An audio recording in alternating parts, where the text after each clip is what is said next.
So there's a certain type of hope that I'm just starting to get latched back onto, and I wanted to share it with you guys today. I was a charismatic Pentecostal-ish for a while. Then I became a cessationist for a couple of years. There's a whole lot of lessons to be learned through all of it. But now I'm back to being charismatic, just with like a more firm and solid foundation. And this is one of the things that throughout this whole transition of coming back to the charismatic camp, if you want to call it that, that has just been playing over and over in my mind. It's just continuing to be brought up again and again and again in my heart. And I wanted to read it to you today. So it's from the book of Daniel. It's in chapter 3. And it's the section where Shadrach, Meshach, and Abednego, those are their Babylonian names anyways, they're getting ready to be thrown into the fiery furnace. And I am absolutely blown away by their response to that, especially as a cessationist, like again, just starting to come out of that and again, kind of grasp those continuationist truths, which by the way, if you don't know what I'm talking about, charismatics or continuationists, they believe that the gifts of the Spirit are still for today, that they have continued. Whereas cessationists will say that they ceased, that they are not continuing to be practiced today. So that's what I mean by that. So I just want to read this to you really quick. Starting in verse 17, it says, "If this be so, our God whom we serve is able to deliver us from the burning fiery furnace, and he will deliver us out of your hand, O king. But if not, be it known to you, O king, that we will not serve your gods or worship the golden image that you have set up."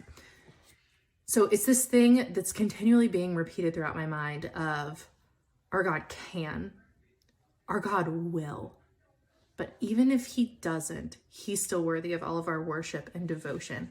So as a cessationist, when I believed that the gifts were not for today, my main focus was on that last bit of no matter what, God is still good. God is deserving of our worship, and not focusing on all of that hope, that faith from the first part of that section, which was he absolutely can, which I would have agreed with that as a cessationist too, but he will.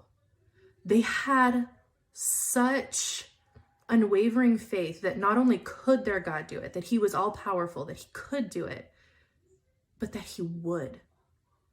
They had hope that my pastor refers to hope as the confident expectation of good. They had that confident expectation that God was going to be good to them, that he was going to deliver them.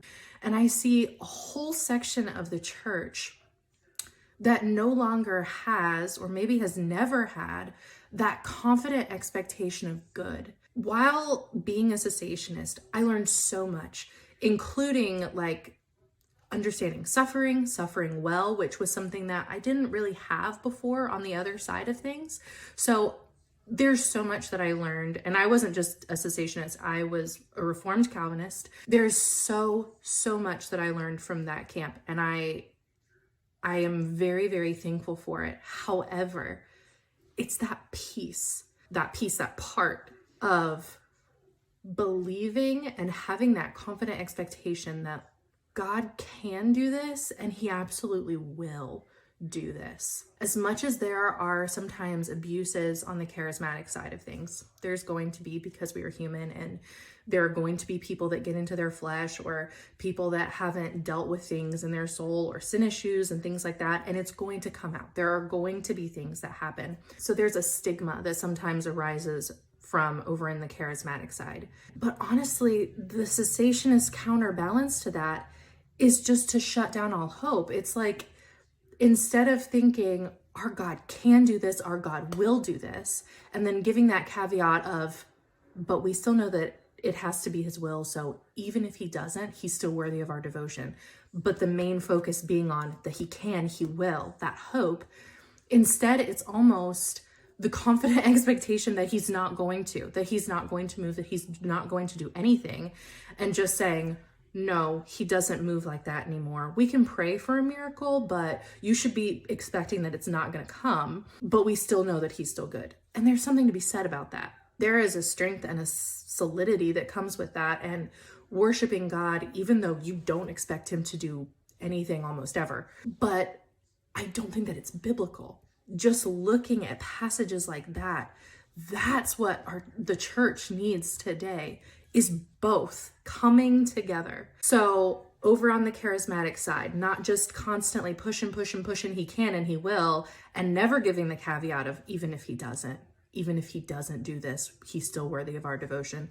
No, just we're going to push, we're going to push, we're going to push, we're going to push, we're going to believe, we're going to activate our faith like it's a force of nature, just pushing God along on the tracks. There's that side.